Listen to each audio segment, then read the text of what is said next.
महान दल के मुखिया केशव देव मौर्य के बयान से राजनीतिक हलचल तेज हो गई है। मौर्य जी हमारे साथ हैं, हम बात करेंगे। मौर्य जी, आपने कहा कि जोकर, इसको लेकर बड़ी सियासत हो रही है। वो चूँकि मुद्दा समाप्त हो गया, वो हमारे बड़े भाई हैं आदरणीय ओम प्रकाश जी, वो शब्दों का चयन ठीक नहीं हुआ और उसके लिए खेद प्रकट कर दिया, या उस पर कोई मतलब नहीं। उन्होंने बड़ा दिल करके मुझे माफ़ भी कर दिया, हमारी उनकी बात हो गई। उन्होंने एक बयान जारी किया कि जोकर जो है मंडली में होता है और उसी पर निगाहें होती हैं, उस पर क्या कहेंगे?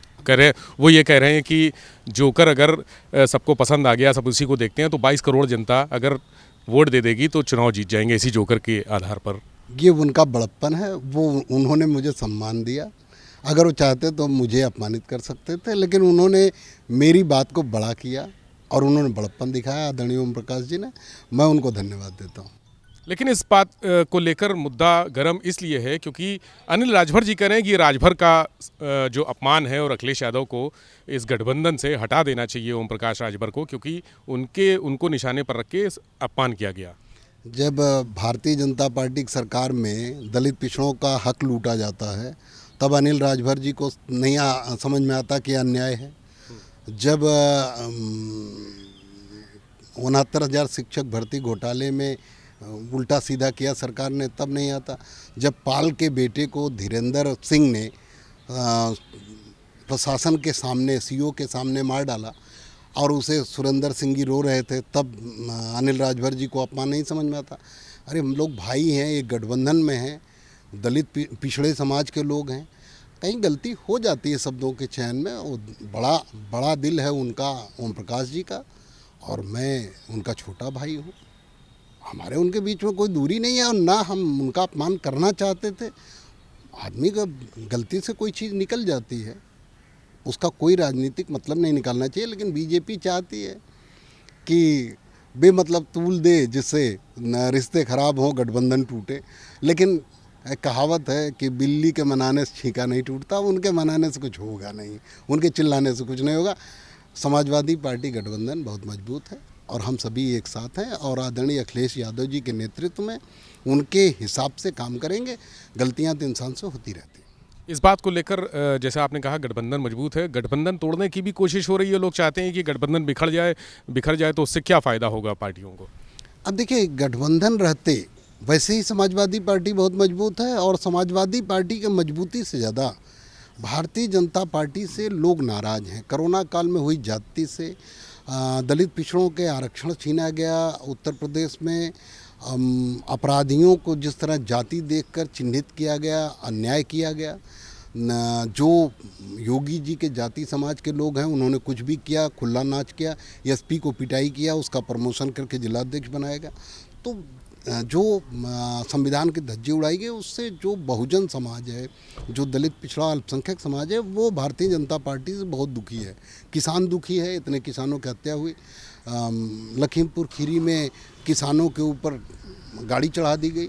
तो इन मुद्दों से जनता आक्रोशित है और जनता इंतजार कर रही है भारतीय जनता पार्टी को खदेड़ने का।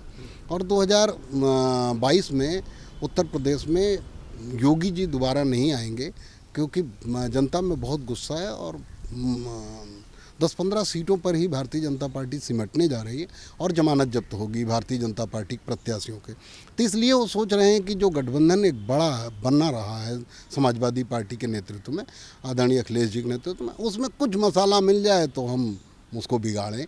वो उनके करने से कुछ होगा नहीं। मौर्य जी, आपने कहा कि अयोध्या में मंदिर के अवशेष नहीं है। मैंने ये नहीं कहा, मेरी बात को तोड़ा मरोड़ा गया, कुछ बातें उसमें से नहीं दिखाई गई। मैंने भगवान श्री राम पर कोई भी शब्द नहीं कहा और न मैं भगवान श्री राम का अपमान करना चाहता हूँ। जैसे सब लोग भगवान श्री राम का सम्मान करते हैं, मैं भी करता हूँ। लेकिन मैंने ये कहा कि हम चूँकि बुद्ध वंशी हैं, शाक्य मुनि भगवान बुद्ध शाक्य वंश के हैं, और केशव प्रसाद मौर्य और स्वामी प्रसाद मौर्य, संघमित्रा जी, ये सभी लोग शाक्य वंश के हैं। उस समय जो खुदाई हुई उसमें बुद्ध के अवशेष मिले हैं। ये बातें मीडिया के माध्यम से हम लोगों को जानकारी हुई, क्योंकि कोरोना काल में जाने की अनुमति थी नहीं। और 1000 साल पहले अयोध्या का नाम साकेत था और वो बुद्ध का केंद्र था, इतिहास बताता है। बुद्ध स्तूप थे वहाँ, तो बुद्ध के अवशेष निकले हैं। आज जब मैंने ये बयान दिया कि वहाँ बुद्ध के भी अवशेष निकले हैं, भगवान राम के अवशेष निकले, मुझे पता नहीं, कहाँ निकले, लेकिन बुद्ध के अवशेष निकले ये हम लोगों को जानकारी में है। और इस पर मुकदमा भी हुआ था सुप्रीम कोर्ट में, लेकिन उसकी सुनवाई नहीं हो पाई। तो जब ये बात मैंने कही तो मैंने ये भी कहा कि केशव प्रसाद मौर्य और स्वामी प्रसाद मौर्य की हिम्मत हो तो वो बता के दिखाएं कि वहाँ बुद्ध के अवशेष नहीं है, मैं महान दल बंद कर दूंगा। मैंने अपने पेज पे आज लिखा केशव देव मौर्य प्रेसिडेंट महान दल पे कि अगर स्वामी प्रसाद मौर्य और केशव प्रसाद मौर्य जो भगवान बुद्ध के वंशज हैं और अगर नहीं है तो बताएं कि हम नहीं हैं। और अगर वो ये बात कह दे कि जैसे कल हम दिनेश शर्मा जी ने कहा, आरोप लगाया कि जवाब देना चाहिए अखिलेश यादव जी को। जब संजय निषाद ने भगवान बुद्ध को दशरथ का पुत्र मानने से कह दिया को दशरथ के पुत्र नहीं थे, श्रृंगी के मैं नहीं कह रहा हूँ, संजय निषाद ने कहा, तब भाजपा ने क्या माफ़ी मांगा था? वो तो उनके लाई। मैंने तो भगवान श्री राम के शान में कोई गुस्ताखी की ही नहीं। मैं तो बुद्ध की बात कर रहा हूँ कि बुद्ध के भी अवशेष निकले हैं। अगर ये बात गलत है, मैं हो सकता हूँ गलत हूँ, तो स्वामी प्रसाद मौर्य और केशव प्रसाद मौर्य दोनों सरकार में मंत्री हैं, जिम्मेदार हैं, डिप्टी सीएम हैं एक, वो कह दें कि केशव देव मौर्य महान दल का राष्ट्रीय अध्यक्ष गलत बयानी कर रहा, बुद्ध का एक भी अवशेष नहीं निकला। मैं आपके चैनल के माध्यम से सरकार को कहना चाहता हूं, बीजेपी को चैलेंज करता हूं, उनसे कहलवा दो। ये दिनेश शर्मा जी, तिवारी जी, आपके भाजपा के नेता शुक्ला जी तो जो बुद्ध को नहीं मानते हो तो कह ही सकते हैं, लेकिन केशव प्रसाद मौर्य और स्वामी प्रसाद मौर्य से कहलवा दो कि वहाँ कोई बुद्ध का अवशेष नहीं निकला अयोध्या में। मैं महान दल बंद कर दूंगा और केशव देव मौर्य के घर झाड़ू लगाऊंगा, कह दें। बीजेपी चुटकी ले रही है आपके बयानों को लेकर। ये भी कहा जा रहा है कि समाजवादी पार्टी के प्रमुख अखिलेश यादव ने आपको बुलाया है, बातचीत भी की है, क्या बात हुई? देखिए, उन्होंने न मुझे बुलाया है, न उनकी तरफ से कोई संदेश था। मुझे खुद ही ये लगा और बातें आपस में हुई, हमारी बात होती है न आपस में। ओम प्रकाश जी हमारे पुराने साथी हैं, हम लोग गठबंधन में भी रहे हैं, तो हम लोगों का आपस में वार्ता हुई।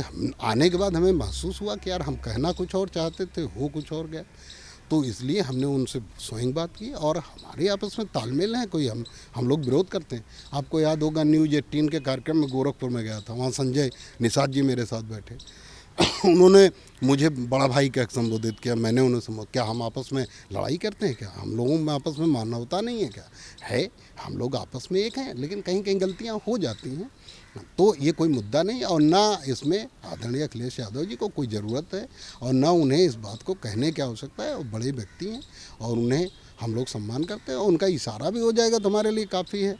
हम लोग उनको नेता मानते हैं, गठबंधन के नेता हैं। और रही अयोध्या की बात, तो मैं फिर दोहराना चाहता हूँ कि मैंने भगवान श्री राम पे एक शब्द नहीं बोला और न उनकी आस्था पे किसी को चोट पहुँचाया। मेरा खाली कहना है कि अयोध्या की खुदाई में कुछ हिस्सों में बुद्ध के अवशेष निकले। ये बात केशव प्रसाद मौर्य, स्वामी प्रसाद मौर्य को मैं चैलेंज करता हूँ कि वो कह दें कि नहीं निकले। मैं जो वो कहेंगे मैं वो करूँगा। मैं महान दल बंद कर दूँगा, राजनीति नहीं करूँगा। मौर्य जी, जोकर वाली बात के बाद आपकी राजभर जी से बात हुई? ओम प्रकाश राजभर जी का फ़ोन आया या आपने फ़ोन किया या कुछ बात? नहीं, कोई बात नहीं हुई और ज़रूरत भी नहीं है, ऐसी कोई बहुत बड़ी बात नहीं है। और अब देखिए उनका जो बयान है उसे आप ध्यान से देखें, कितना बड़ा दिल है उनका। कोई दूसरा होता तो नाराज़ होता, लेकिन वो नाराज़ नहीं हुए। उन्होंने मेरी बात को कहा, उन्होंने मुझे बड़ा भाई कहा, मेरा सम्मान किया। मैं उनका बेहद सम्मान करता हूँ और उन्हें आपके माध्यम से हाथ जोड़ के प्रणाम करता हूँ कि आप बड़े भाई हैं। तो उन्होंने तो स्वीकारा कि जोकर हैं हम मंडली के। अब वो कुछ भी कह सकते हैं, वो भाई हैं बड़े, इसमें कोई इशू नहीं है। और हमारे उनके बीच में दिल में कोई दरार नहीं और न कहने का कोई उद्देश्य था। इस तरह की आपस में जो बयानबाजी हो रही है, खींचतान हो रही है, इसका विपक्षी पार्टियां, भाजपा पूरा फ़ायदा उठाने की कोशिश कर रही है। इसको लेकर ट्वीट भी किए, कई प्रतिक्रियाएं भी आईं, कई खबरें भी छपीं। तो गठबंधन तोड़ने के लिए ये चीज़ें कोई भूमिका निभाएंगी? देखिए, वही मैंने कहा ना कि बिल्ली के बनाने से छींका टूटेगा नहीं। भाजपा के लोग परेशान हैं, हार सामने दिख रही है और ये जो गठबंधन है, इस गठबंधन के रहते तो उनको जीतने का कोई चांस ही नहीं। जैसे महान दल है, पूरे उत्तर प्रदेश में उसका जनाधार है, शाक्य सैनिक कुशवाहा मौर्य का एक बड़ा वोट बैंक है और ये 2017 में बीजेपी में गया। और मैं आज की तारीख में 100 विधानसभा में बीजेपी को वोट नहीं लेने दूंगा। तो उन्हें मालूम है कि अगर 10,000 वोट भी मैं निकाल को सपा को दूंगा तो आमने सामने फाइट है, 20,000 का नुकसान होगा। इसलिए परेशान है कि कोई बहाना मिले, किसी तरह कुछ हो, लेकिन उनके मनाने से कुछ नहीं होगा। हम लोगों में कोई खींचतान नहीं है।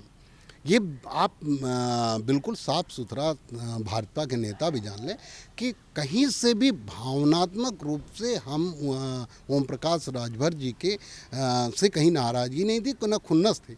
बस मजाक बस निकल गया मुँह से, हंसी मजाक के मूड में आपके पत्रकार थे, तो कहीं कुछ नहीं है। और भारतीय जनता पार्टी खुश न हो, उसका मनाया कुछ होने वाला नहीं है। धन्यवाद। तो केशव देव मौर्य का कहना है कि भारतीय जनता पार्टी खुश ना हो, ये आपस का हंसी मजाक था, मुंह से निकल गया। कई बार शब्द फिसल जाते हैं, कई बार जुबान से गलत चीज़ें निकल आती हैं, तो ये एक आपस का हंसी मजाक था जिसको सुलझा लिया गया और बात भी हो गई है। इस तरह आगे भविष्य में ये सब चीज़ें नहीं होंगी, चूँकि बयान ऐसे राजनीतिक जब भी आते हैं तो कोई ना कोई विवाद पैदा हो ही जाता है। और भारतीय जनता पार्टी इस विवाद को, इनके मौर्य जी के बयान को भुनाने में, कैश कराने में जुटी है। कोशिश ये कर रही है कि राजभर समाज जितना है वो इनके बयान से नाराज़ होकर खुद को गठबंधन से अलग कर ले। लेकिन केशव देव मौर्य का कहना है कि ऐसा कुछ भी नहीं है, गठबंधन मजबूत है और भारतीय जनता पार्टी को हराने के लिए पूरी ताकत से एक साथ हो रहा है। कैमरा सहयोगी प्रमोद के साथ विवेक त्रिपाठी, एबीपी गंगा, लखनऊ।